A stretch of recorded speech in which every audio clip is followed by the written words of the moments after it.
समय अपेक्षा शेष होला। एही दिन को जगी जगी पूरा दिनटा बीती जाउथला। शेषरे से खुशी मुहूर्त आसीगला। सो हेलो हेलो समस्त को आपण मानक मोर आउ गोटे नुआ ब्लॉग रे स्वागत जनाऊँगी। मो पे एही 9टी दिन बहुत स्पेशल थिला।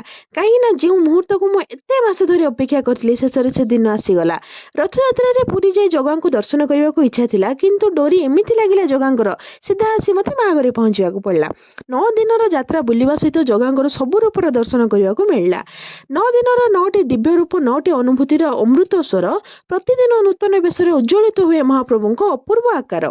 केबे राजा राजेश्वर रूप, केबे सन्यासी शांत रूप धारण करती, केबे नरसिंह, राम, मत्स्य, कुम्र आदि दिव्य अवतार भक्तों को दर्शन दियंती। भक्तों हृदय सदा भक्तिर दीप ज्वलंत करती। जो मैंने 9 दिन दिव्य लीला दर्शन करती तांको जीवन धन्य हो जाए। जगन्नाथ ध्वनि रे समग्र परिवेश परिपूर्ण हो जाए।